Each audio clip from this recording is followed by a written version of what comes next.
Good evening, one and all. Welcome to the International Affairs Forum at Northwestern Michigan College.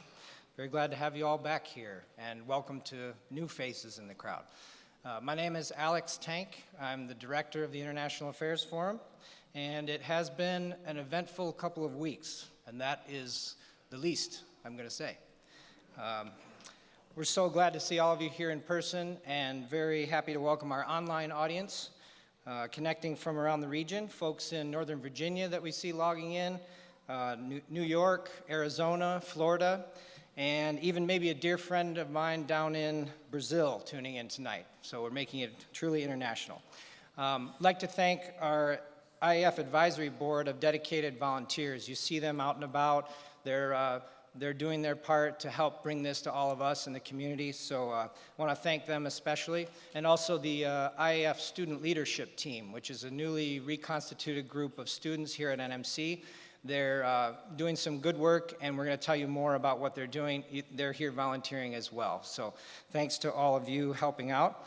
And of course our teams here at the Dennos Museum Center and the NMC Foundation, who are all helping to make this possible. So, a round of applause for all those folks, please.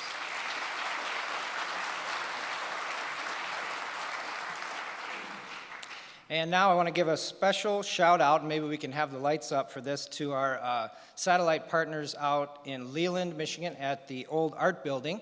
I hear there are about 35 or 40 people at the old art building right now, so if you give them a wave, they're going to see you waving. There's the camera over there.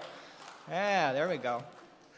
Yeah. So it's definitely a two-way communication here, and we're glad to have their partnership out in Leland. That's a great thing. Also expressing some gratitude to the many players who bring this program to you, and every month and every season as part of IAF. Our invited guest, of course, whom I'll introduce momentarily.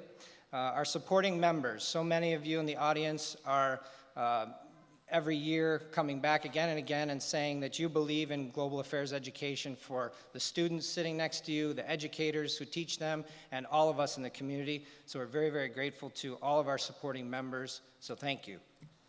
Also to our tech team up in the booth led by Maria Ulrich. These professionals bring the live stream and this live event to life every month. Most of that team are graduates of NMC's audio tech program.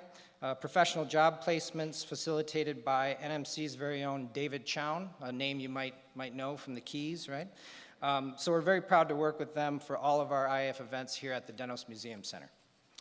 And finally, some folks who've been making a crucial impact this season. All of our programs so far this season are sponsored by Mercantile Bank. So please give a round of applause to Mercantile Bank. Thank you.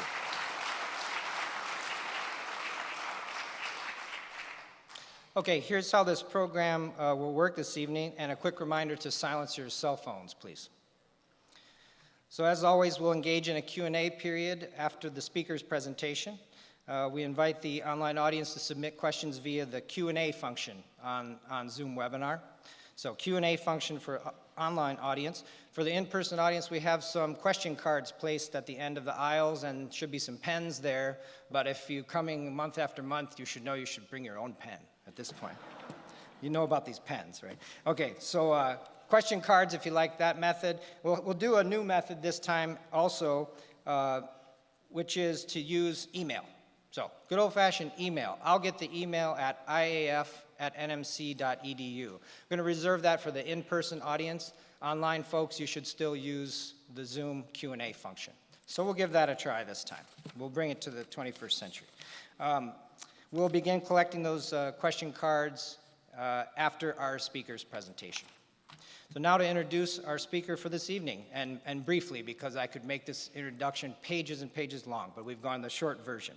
So Dr. John Pournoor is the CEO and founder of Government Analytica. With 35 years of experience at the intersection of government and industry, including leading government affairs at 3M across 29 states and over 37 countries. He's let me know he's circled the globe many, many, many times over with 3M. John has shaped a career dedicated to strategic engagement with governments around the world. Through Government Analytica, he continues to drive impactful change across sectors like healthcare, technology, and infrastructure delivering data-driven insights that empower clients to demonstrate the public value of their initiatives. Now, please give a warm International Affairs Forum welcome to Dr. John Pournoor.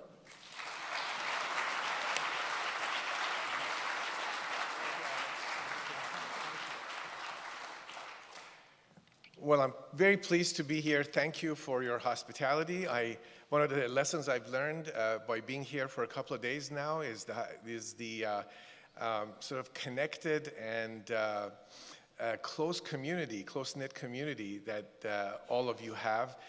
It's just delightful to see.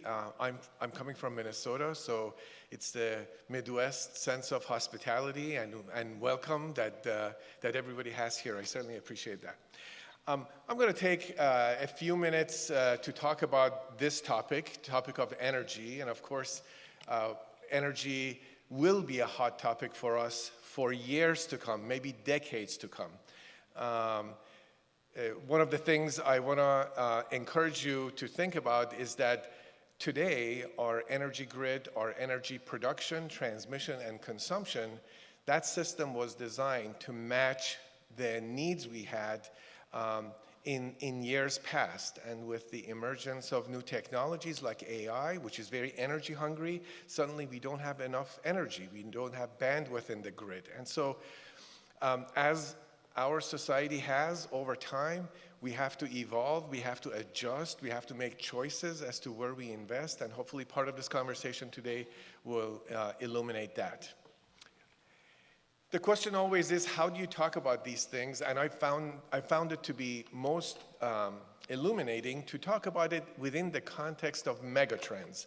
Now, the word megatrend did not exist until John Naisbitt, a few decades ago, put that in a book of the same name. One of the quotes that I like from that book is this: "Trends are like horses. They're easier to ride in the direction you're going. It's much more difficult to go in the opposite direction." And so part of what I want to talk about is that there are some trends, megatrends especially. Megatrends are so durable, so long-lasting. They last for decades before they fade away. And we are at the cusp of one of those megatrends. It's going to go through 1 to 2 generations of people. And you can do the math to figure out how many administrations that would be from a political and policy perspective, both at the federal level, at the state level, at the county and municipal level. So we have a lot of change that a lot of people we elect will have to focus on, and that's what we're going to talk about specifically on the topic of energy. I believe there are sort of 5 clusters of megatrends. Some of them are about market access. They're outward facing, about exports. Some are public policy. Some are driven by issues like demographic and immigration. Some are about foreign policy. And some are about industrial policy and supply chains. And in fact, I would say our industrial policy sort of focuses on one or more sectors of the economy and tries to fuel that sector through regulations and investments and incentives. And that's how we basically try to move society as a whole forward. I don't expect you to read this, but if you download the report, you will see 12 megatrends underneath the banner of these 5 clusters. And there's ample information for you as to what these are, how they evolve. And I put a new version of this out every year. The megatrends don't change every year, but there's a layer of new information that becomes publicly available. And that is what I'm able to add to this report as it enlarges. We cannot escape the megatrends. The megatrends are there. The question is, how do we deal with them? How do we deal with them effectively? How do we generate public value? What's the greater good in the strategies that we're taking on? So we'll talk about that shortly. Now, I would say unanimously in this audience and folks beyond this hall, we are all interested in securing the future we desire. That is sort of, each one of us may have sweet spots for one topic or another, but Whether we want, e-vehicles, a smaller government, bigger exports, any number of issues, there are three ways basically to achieve that often. You can regulate, and regulation sort of imposes a cost, a tax, and regulation can bring lots of people that are outliers in line within the bounds of regulation. You can provide incentives. That means you direct some of your budget and make sure whomever you transfer the money to, they put a little bit of their own money in so they have skin in the game and you're cost sharing. And finally, you can invest entirely and pay directly. For instance, our interstate system is entirely a federal investment because no municipality, no state really had the deep pockets to be able to build that after World War II. Generally, when you tax, you're basically reducing economic activity because less capital is available. When you're redirecting the budget or paying, you have to take money away from some program to pay for another program.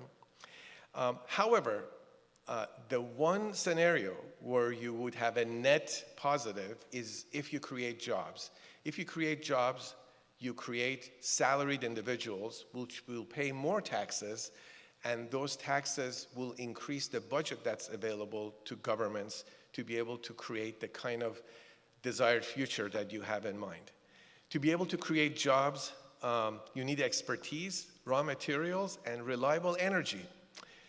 Factories need to plug into some sort of an energy source to be able to run. Server farms need energy. And so if you do not have reliable energy, you are stuck in many ways. And so energy is really fundamental to prosperity in our country. That's something I think many of us sometimes lose sight of. Now, Michigan has a great deal of strength in this area. It boasts a lot of energy resources, natural gas, oil, wind, biomass, because of sort of the forests that are in this part of the country, as is the case with Wisconsin and Minnesota. I'm from Minnesota. There are 44 natural gas storage fields in Michigan, where the field is not porous, and therefore you can store natural gas underground for when you need it. Energy investments here are driving economic growth. Great Lakes the proximity of Michigan to the Great Lakes and to navigation on Great Lakes makes it have the potential for energy exports. And also, there are great universities, there's great R&D here. So many of the problems we have not solved yet, and I'll show you 5 of them at the end of this presentation. It's not all about funding, it's also about technological advancements. I think Michigan is a great place to focus on those things. I'm going to actually begin with megatrend 6. It says environmental policy will drive an increasing share of the industrial policy and economy. So whatever policy the country, at the federal level, the state, and the governor's team, and at the municipal level, what choices we make really decides how we incentivize industry, our industrial policy, to be able to move in one direction or not. I am certain you may have heard of CHIPS Act, which is a package of funding to bring semiconductor manufacturers to reshore back to the United States. That is sort of the kind of industrial policy I'm talking about. Now, let's take a quick look at that. This is an interesting chart. The blue line is the GDP of the country, the total economic activity of the country, and the red line is their level of sort of greenhouse gas CO2 reduction. So as you can see, over the last 30, 40 years, we have proven that you can have economic growth while you're reducing your emissions. They are not mutually, they don't mutually exclude one another. So this is an important piece of economics we have to keep in mind. The question is, how can we accelerate some of these curves? So what are the types of investments that are required? European Union, in the past couple of years, has passed a piece of legislation they call the European Green Deal.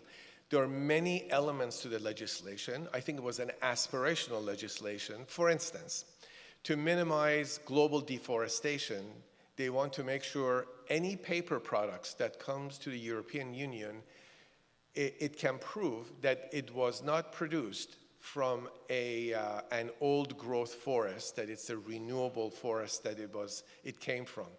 Today, in most of the world, we don't have the systems to track at that level of detail how paper is produced, how pulp and paper eventually make it to, for instance, a manual for a gadget that you buy.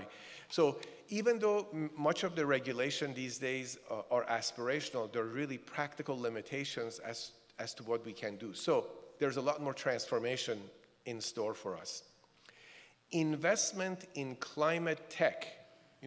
Silicon Valley is a tech hub. Where are the climate tech hubs? Where are those located? This is sort of gives you a sense of where experiments to try to create new technology, new ideas, new themes are active. And we have some hot spots. Asia certainly has a lot of hot spots because it is subject to a lot more pollution than we are. So the gravity of the situation for them and its rectification is really important. I am going to sequence a number of megatrends and show you how they are coming together to affect our energy approach. One of these is that production will continue to migrate to geographies of lower cost and higher political stability. If it was probably a decade ago, I would have just said lower cost, but now both requirements are important. As an example, these are the top countries in the world with the greatest natural resources by value. And these are trillions of dollars, as best as people can estimate and understand. And as you can see, we are number 2 in the world.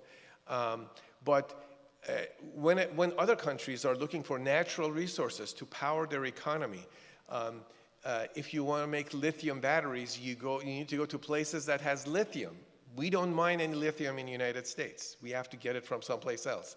And so that's why it's important to realize that even though this is a chart that describes the value, if you also associated with it an index of political stability, your choices become less. They're not all equally weighted. When you look at US energy consumption, sort of at the end of 2023, the last full year that we have, this is sort of the mix we have here in the United States. It took us nearly 120 years to get here. So it was amortized investment, year after year, decade after decade, for over a century, that created the grid we have, the electrical generation we have, as you can see in this chart, and the consequences that we have today. The transformation that we're seeking into the future requires an equal amount of amortized and consistent investments. It's not something that is going to happen over the course of a couple of years or a few years. It's more of a multi-generational investment and focus that we need to have. Now, if you look at all forms of electrical generation, and the right-hand scale is about carbon dioxide production, CO2 production. The left-hand scale is the terawatts of electricity that comes from these sources. So you can sort of see where we are today and how the projection into the future to 2050 is going to look like. Between now and 2050, we have 25 years to make investments in a variety of different ways to create and generate electricity. So I guarantee you, the topic of energy and the discussion of energy is not going to leave us. It's going to be with us for the rest of this century at least. And if the way we're going is toward a direction of more technology incorporated in our daily lives, it's a heavy consumer of energy. We simply need more energy production. Now, a good example here I wanted to talk about is actually how technological advancements can entirely change the game. In 2010, which is the far left end of this particular slide, we discovered how to use fracking as a way of being able to extract liquid natural gas and oil from porous rock structures. And that investment, that transformation enabled us to become the supplier to the rest of the world for liquid natural gas. So technological shifts, technological advancements can really reset the entire game. And that's something we often forget. Quite often when we make forecasts about the future, we say, this is what we have today, this is how we do things today. If we did everything the same way, what would the future 10 or 25, 20 or 30 years from now look like? What we need to include is this effect of technological transformation and change as we go into the future. This is US oil production, and as you can see, by administration. And sort of you can see that when fracking happened, suddenly we took off and we were able to become self-sufficient from an oil perspective. So when the price of oil went up, the price of all other raw materials connected to oil didn't go up with it. Megatrend 3. Governments will invest to diversify sources of supply to ensure a more resilient economy. Of course, if I had said this pre-COVID, it would have sounded a very esoteric statement. Supply chains, what is that? Resilient? Of course, COVID taught us that we lived up until COVID in a system where we had just-in-time production and just-in-time consumption with very little slack in the system. A system that's so finely tuned is economically very effective, but the nemesis of a system like that is that when there's a massive spike in the system, it can't respond. It breaks. And so resilience and economic resilience now means something different. Since I think we are looking at an electrified future as we go forward, the question is how fast, in what form we're going to get there. And part of that is we need to store energy to use it when we need it, as in an electric vehicle. So this is sort of how in the past few years and projecting into the future, US's battery production capacity will increase. Well, it seems like it has a good trend line associated with it. Things are rising. There seems to be a hockey stick effect there where things are moving forward. But if you look at our production compared to global production in 2027, you'll see that we're a tiny sliver, a tiny segment of the global production, and most of the lithium batteries will be made elsewhere in the world. We don't have a supply chain for lithium batteries to be able to realize that desired future, that aspirational future that we're looking forward to. We need to invest in that. Supply chain resilience isn't something that we're only looking at. Here are documents from German government, Japanese government, UK government, and Chinese government. And you can see that all governments, because supply chains power the economy of the country, they're all looking to see how they can make those supply chains resilient. And an energy economy needs supply chains that feed its energy infrastructure. Supply chains for lithium, cobalt, copper, and other things that we would need to go towards that future. Megatrend 2, governments will invest in national economic sectors with high global competitive advantage. If you live in Germany, one of the major industries you're going to invest in is the auto industry, because it's one of the big components of Germany's gross domestic product. And so if you look at the US economy, you can easily see where the highest economic activity is, and governments would want to invest in those areas to make sure they continue to thrive and be a source of economic importance. Again, I use fracking as an example because our liquid natural gas production was really minimal until technologically we found a way to be able to extract that and be able to make that useful. And technological change cannot be overstated, the value of it here. So when we talk about new technology, usually it requires an invention, something that was not there before that you have invented that, and now it can do something new. If you look at who registers their inventions around the world, you can see that only 4 or 5 economies really dominate the creation of new things, new technologies to be able to make this transformation possible. So there is intense economic and technological activity, competition and activity amongst all of these countries. Now, I put my futuristic hat on, and I'm suggesting today none of the things you'll see exists on the next 5 slides. But these are the types of things we need to invent to be able to make the transition we want to see more possible. Other forms of energy generation, for instance, fusion, what happens in the sun. We have not been able to do that in a controlled fashion yet. Of course, a century ago, having a nuclear reactor seemed an impossibility. And so these are the kinds of things that we need to invest national R&D sort of in the future. Efficient carbon capture and storage. We can still use some of our older technology and phase them out while we capture the harmful effects that they may have to be able to create and fuel the kind of transition we're going to need.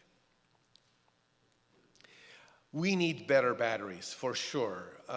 The battery technologies that we have today have been around for about 20 or 30 years.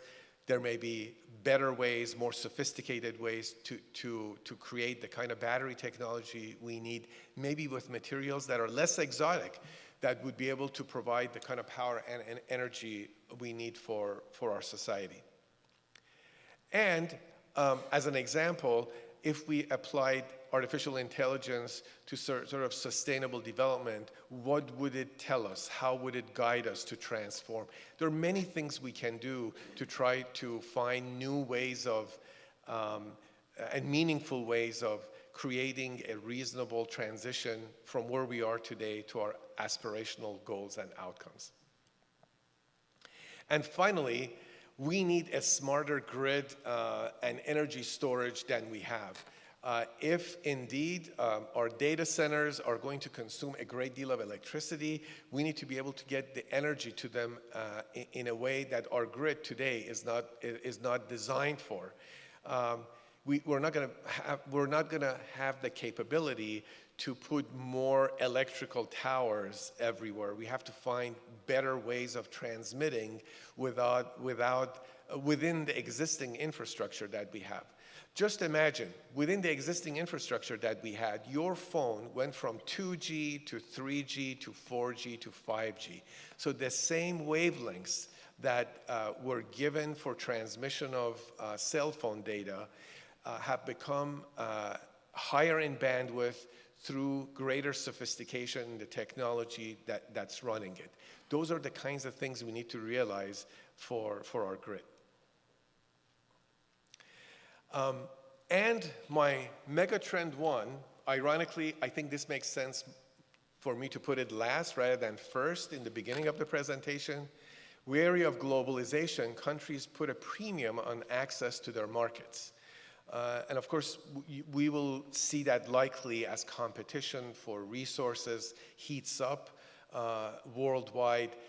We will see much of this take shape in the next few years. The global economy is about $102 trillion. We are about 28 trillion of that 102. And you can see the 4 other countries with us making basically half of that number. The rest of the world is the other half. Now, the entire world needs a transition. And so part of a global question for us is how all countries in the world can move in that direction, and what are the mechanisms in which you are still honoring and respecting the fact that people in this country worked hard, and it's their hard work and the fruits of that that creates our opportunity to invest and transform our society. Yet those other countries need to catch up, and if they are the polluters, if we leave them to their organic transformation, it would be a century from now for many countries in the middle and bottom of this graphics that they would be able to achieve that, and we may not have those types of timescales. So these are global issues that before we could walk away from, but because we share one atmosphere among all of us across the planet, they become sort of shared problems. And I don't know that we have really good ways of resolving those kinds of shared issues. And of course, one of the things we're always looking for is if you invent a new and better battery, there are many consumers in other countries that would like to power their electric vehicles with those batteries. So inventions can become a form of economic growth and exports helping the other economies. This is just a slide of how many people are in the middle class in these countries, and they're growing by significant amounts, by tens of millions every year. So we may think that this future we're talking about is a distant future, but I would recommend that if you look at different countries, certain countries are practicing some aspects of this hopeful future that we're looking for in their own way, and it's just not evenly accepted or distributed all around the world. Today, almost everyone has a cell phone all around the world. Today, most countries have access to some form of electrical power. We haven't gotten to a point where some of the topics we're talking about are so broadly available that in every country there's a manifestation of it. So one of the things we have to do is there are all these events, trends, activities that are influencing our lives, demanding our attention, demanding our investments, and sort of we have to try to figure out, given all of these moving parts, how do we find this narrow corridor where we would be able to move forward, however incrementally it may be, to sort of realize the future we're looking for. I'm going to conclude my prepared presentation here, but I am more than happy to, of course, answer your questions, and I think probably a good deal of the better discussion that we're going to have will come from the Q&A. So with that, I'm going to pass it on to you, Alex.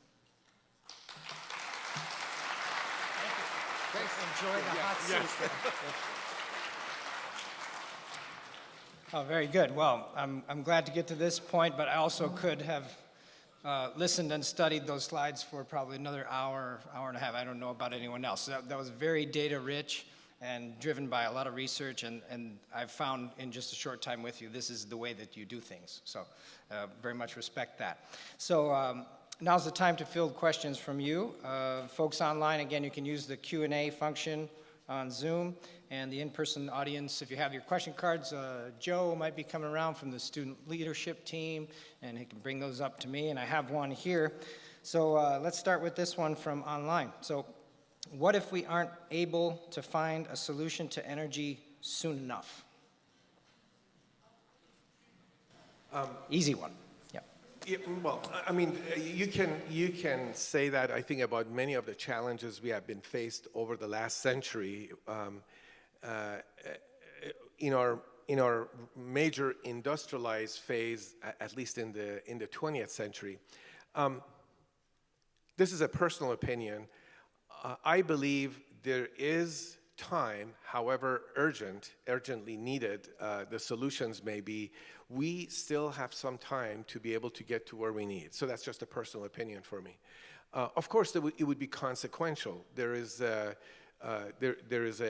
price tag and a cost for that. But to be able to make radical transformation in society, you really need to prepare the stakeholders, all stakeholders with all perspectives, to be able to see the public value of what is being proposed. At the end of the day, our resources are limited. We have fixed budgets. When we spend more on something, we have to spend less on something else. There's a social contract between the citizens and their government, and sort of part of that social contract defines where we believe those investments are merited, resources can be shifted.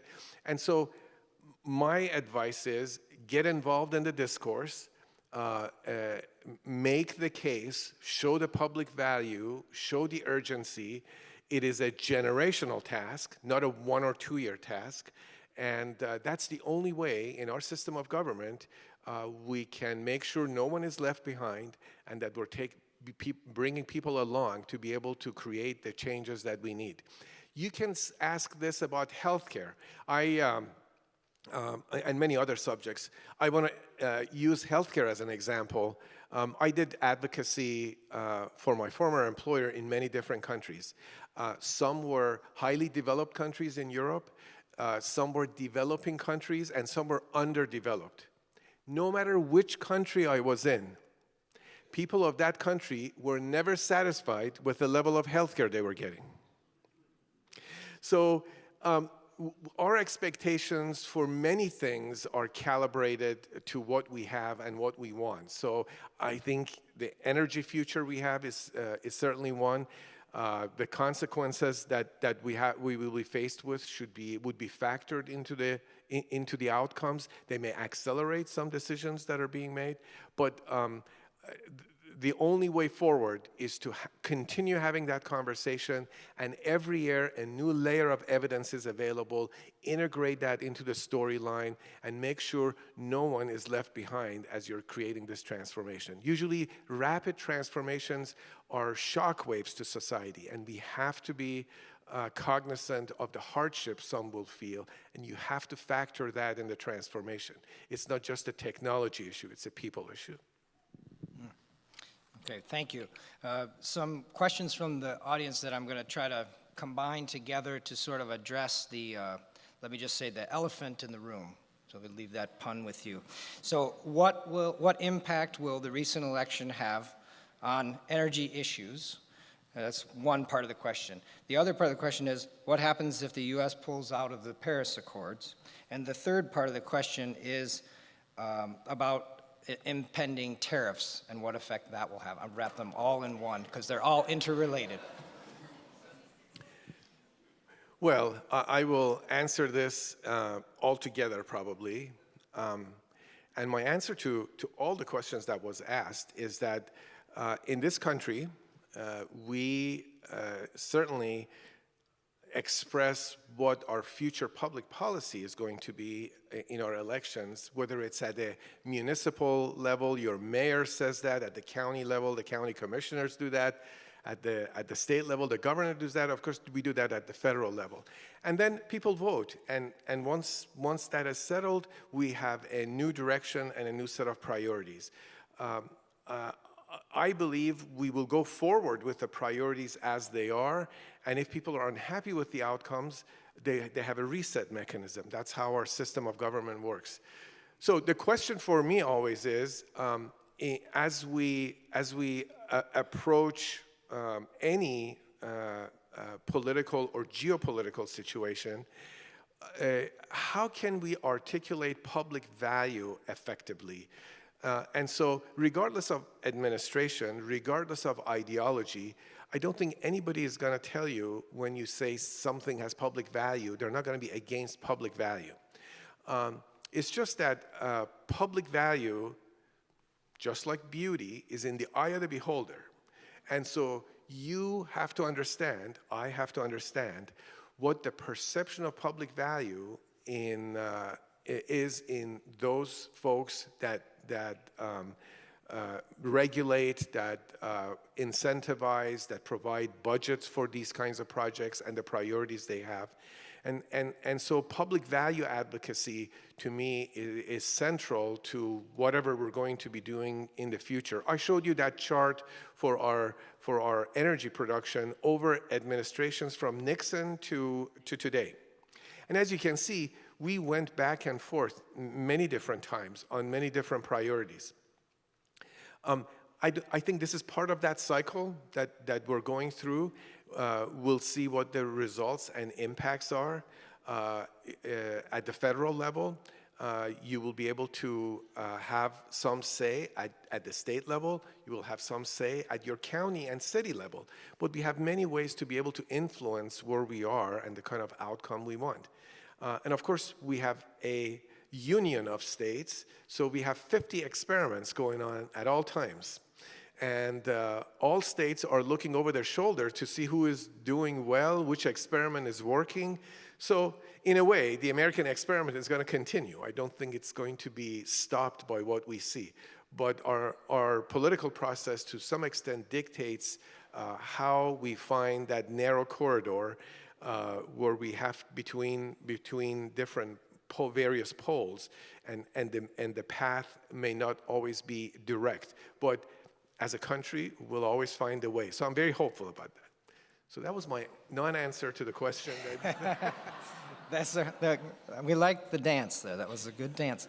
How does an American business, change from these broad questions to a more specific question, how does American business qualify for carbon credits? So this person wants to hear about what is America doing to promote carbon credits, what's a carbon credit worth, how's it quantified, a little bit about that governmental lever, which is being discussed heavily right now in Baku, right, at COP29. It seems to be the financial aspect of climate is the fundamental thing people are focusing on. So some talk on that, please. Yeah, so I'll elaborate a little bit on carbon credit for those who may not know what that is. So a carbon, in an economy where industrial institutions are generating emissions, carbon-containing emissions, a quota system usually gets established to cap the level of emissions. And so it's basically regulation to cap the level of emissions.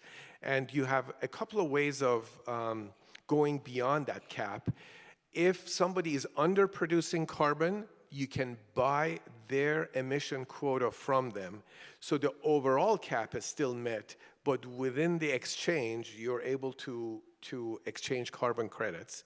Or if you are superseding your caps, there would be basically a tax for emissions that go beyond that. Now, taxation generally is basically removing capital from a business that would reinvest it to be able to expand and grow.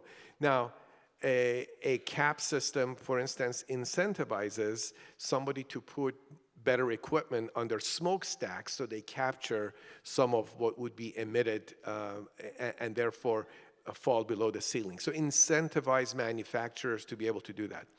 In the US, we don't have a carbon credit system. In Europe, they have tried that, but they don't know what the economic consequences of a carbon credit system is going to be. In Europe, there are different polls and different perspectives on carbon credit. For instance, the French government is always pro-carbon credit, whereas Germans, Italians, etc., they want a more moderate approach.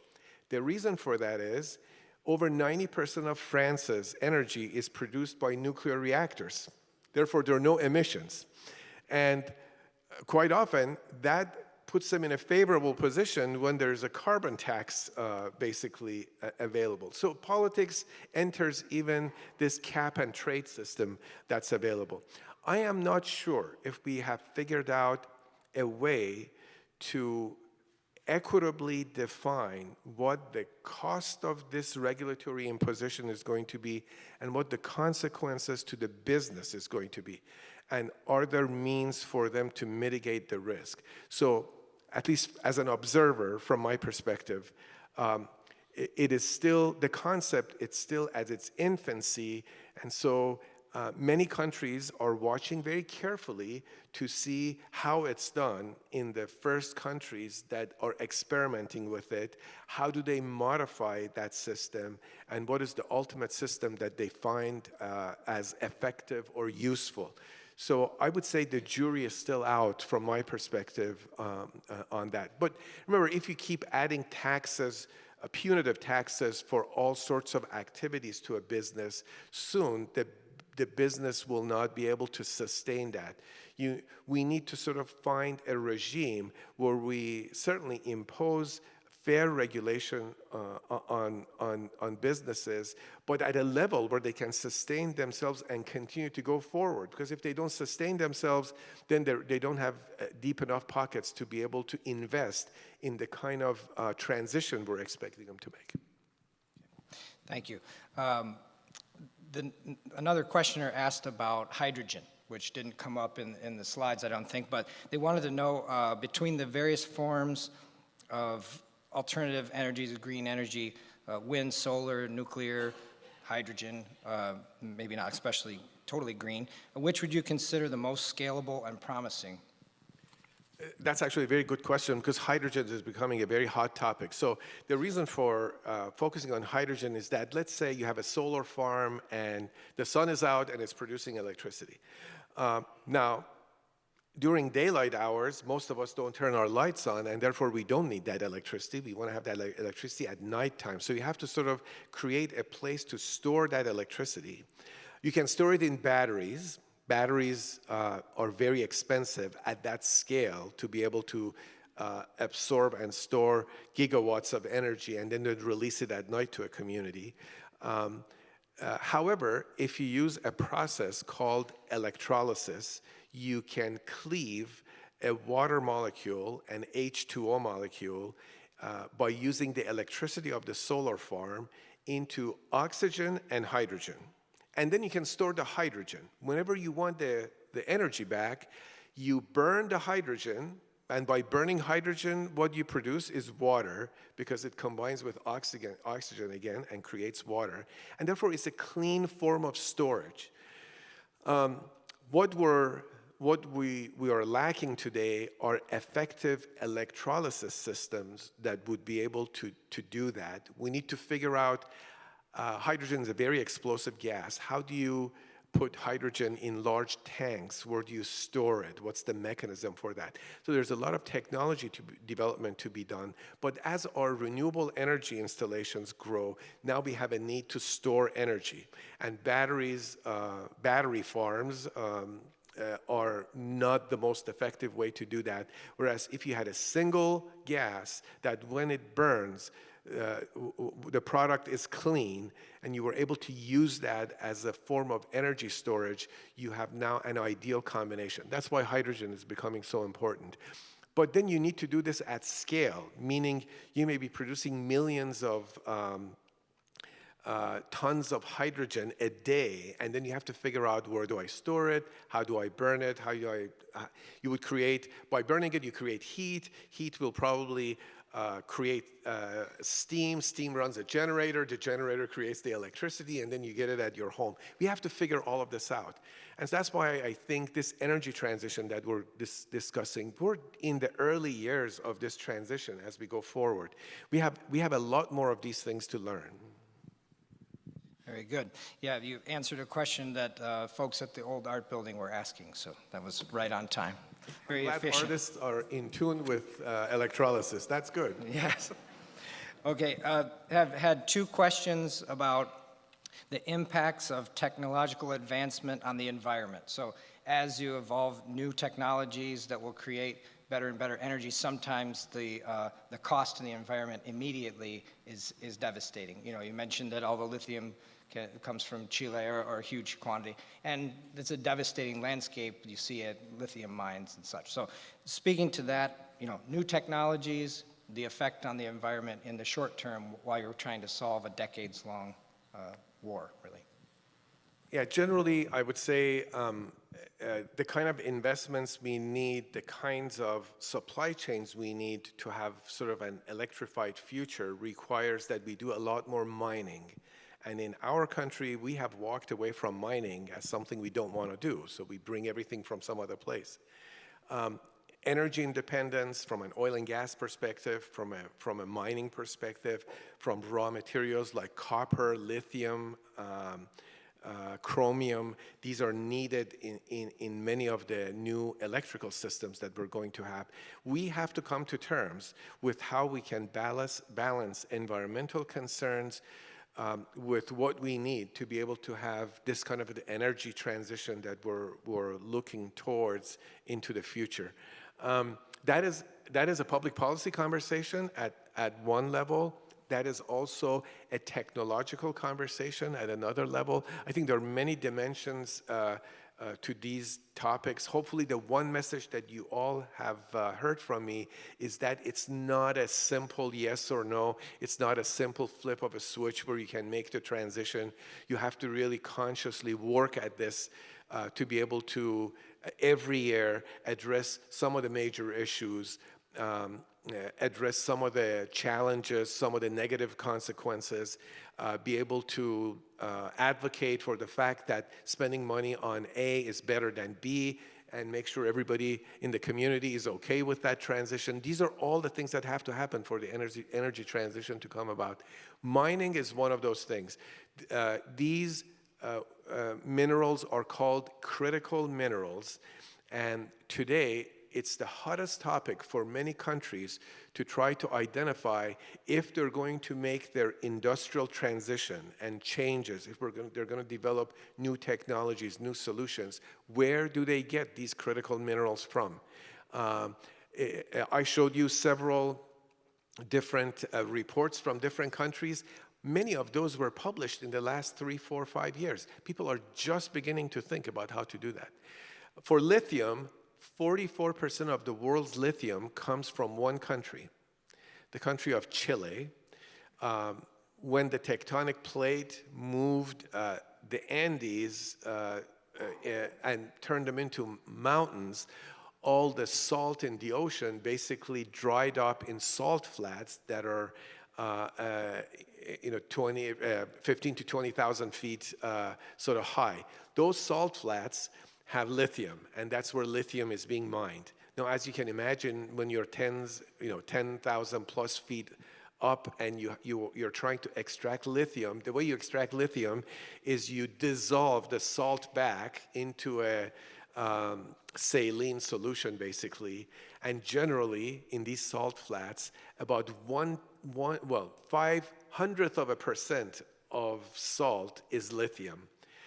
Chilean salt flats are rich in lithium, and about 1,500th is lithium. And so they're considered good places to harvest this. But as you can imagine, you have to dig deep into aquifers to bring water up to those elevations to be able to create these pools. So we don't have a clean, clear way of doing this. We have salt flats in this country. We know, we know where the salt flats are. We have to figure out exactly how we're going to have access to many of these critical components for our future energy transition and be able to find meaningful ways, acceptable ways, or maybe invent new ways to do mining so that we have access to them. Otherwise, we would be at the mercy of supply chains elsewhere. Okay. The next question comes from a faculty member here at NMC, and he asks, how far back have people looked at historical megatrends to provide data to model projections into the future? So it kind of pull back the curtain for us a little bit about the megatrends. And then a second piece of this question I want to ask comes from a longtime member. How does war influence your work and these megatrends? What happens when war derails a durable trend like you're describing? Does that happen? So my sanitized word for that is geopolitical stability. So one of the megatrends I showed you was the fact that production will tend to move to a place of lower cost and higher geopolitical stability. And I think so the issue of war is combined with the fact that if you're reliant on 3 countries for a critical mineral, and they're all in a rough neighborhood, your supply chains are basically at mercy of geopolitical stability. If you didn't produce liquid natural gas in this country, you'd be dependent on other countries that would have to provide that to you.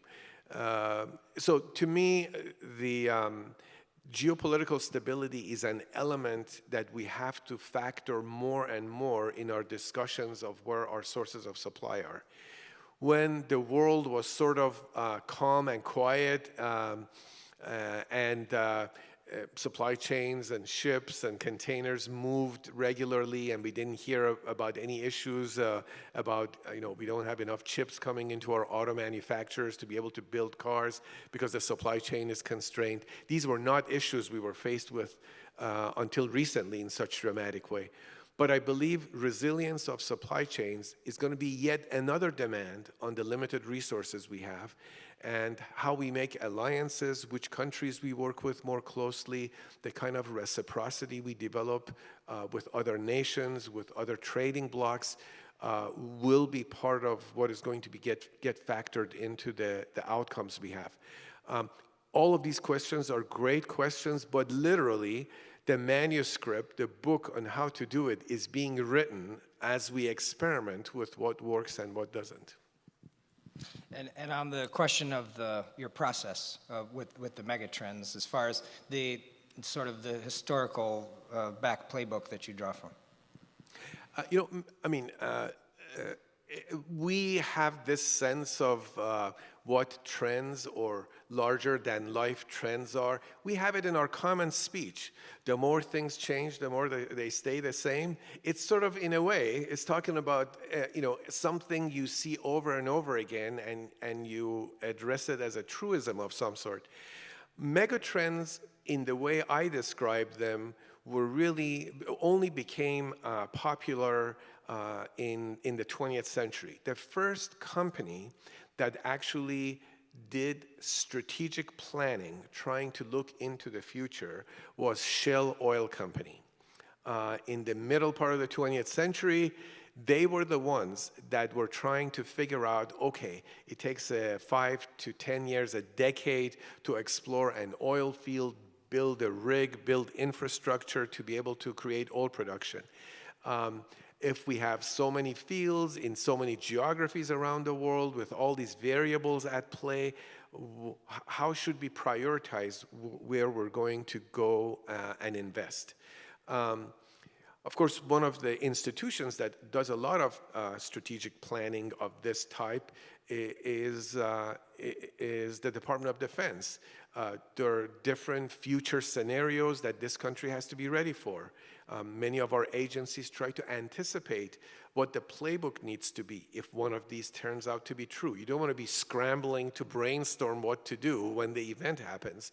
You want to make sure you have some playbooks handy that you're able to open and bring forward. So I would say the understanding of trends and megatrends has dated back some time. But the kind of megatrends and the definition of that word is really for trends that are so durable, it takes several decades for them to work themselves out. Under that definition, it's been only the last 20 or 30 years that we're looking into the future that way. Now, one challenge that all of us have is that as we predict the future, we always start with a baseline of what we can do today. The innovations that would radically change our future have not happened yet. So part of this futuristic forecast or view that we want to create is dependent on how much vision we have for the kind of transformation that we're capable of making, what are some of the needs we have, are we able to finance those needs. Forecasting the future, looking at the crystal ball, of course, is a tall order. But I think one scenario is that if everything stays as it is today, what does 30 years from now looks like? The other scenario may be if we can do these two things, what kind of a future would we have? Scenario planning of that type sort of tells you what gives you the biggest bang for the buck, and therefore hopefully can inspire investment, policy, and sort of outlook to try to figure out how to get to that desired future and what kinds of things we need to do now. You know, when we decided in the 60s to go to the moon, nobody had any idea how to get there. It's that kind of focused incremental investment and aspirational goal that we have to set for ourselves to be able to then work towards it. Nothing motivates people more than an inspiring goal. So I encourage you to establish a lot of inspiring goals and encourage people to look at it. That's good. You're leading right into the final question I wanted to ask, which is to leave us with some tools for action. So if you were to give any advice to all of us about the future that we want to see, what would that advice be? Yeah, so this is really personal experience for me that I'm sharing with you. So this is my therapy session to share all of this content with you. So I would say, number one, focus on public value. And not public value just as you perceive it, but public value as people within society with varying perspectives may see it. We have to understand the whole of society and their public value to be able to find that middle ground to be able to move things forward. I encourage you to stand up and have your voice heard. Advocacy, in my opinion, is a very powerful tool we have in this country. And so usually you can advocate to our executive branch. You know, at the city level, it's the mayor. The city council is your legislative branch. You can go, you know, at the governor's level, at the state level, at the federal level. But I think if you focus on the executive branch, legislative branch, and activate pressure groups that can carry your word forward, you have the three levers within our system to be able to influence policy. Now, in those three categories, you will have some folks that are in favor of your position. My experience has been you would have scores of people that are neutral towards your position, but they're neutral not because they understand what's going on in great detail. They really don't have a deep understanding, so they refrain from taking a position, and therefore they're assigned the role neutral. Educating the neutrals is a big task in creating a chorus of voices that support you in the direction you want to go. And so moving neutrals to the in favor column is one of the main things that needs to be done. And so your number one task is amplify the voices that are in favor. Number two, move as many neutrals to the in favor column as you possibly can by educating them. And number three, have a public value response to those who may not share your perspective and may not be in favor of your position. This is the way you can have a meaningful discourse with each one of these groupings. It's not the same message. The choreography of that conversation is different with these three different groups. And that's, I think, part of an effective advocacy campaign on a topic is to really master this and have the emotional intelligence and the sophistication to be able to address all the stakeholders with that hard to find win-win scenario that keeps everybody at least partially satisfied to move forward. Thank you.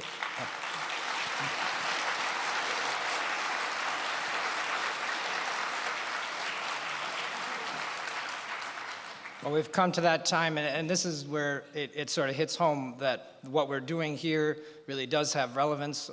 Hearing from someone with such experience and expertise and wisdom over the years and decades is really very gratifying. So thank you very much for that, John. Little bit of wrap up, and then I'll give you a last remark if you like one. And so we hope to see many of you this winter, and thank you for supporting. And it's a little bit scary for me to say that word, winter, but it's raining, and we know what happens in a couple months, what the rain turns into. We're bringing together another thought-provoking sequence of events for February through June. We're gearing up for our 12th annual Academic World Quest competition. That's our regional global affairs quiz bowl competition for local high school students. We'll be back at the Haggerty Center with more students than ever, so we're very excited about that.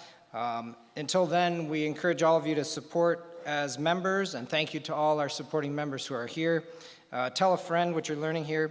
You can be part of this, part of IAF's history in its 31st season, and part of a community that is committed to global affairs education as we are. So now, any final words from you, John? Yeah, well, first of all, I thank you for your patience. I mentioned this last night to a group of people. I'm an extrovert. If you don't stop me, I'll keep talking for a long, long time. I wish you well. In my state, Minnesota, in Michigan, in other places, we all have to find a way forward. Stand up, make your voice be heard, and I hope you all generate plenty of public value as you move forward. Thank you.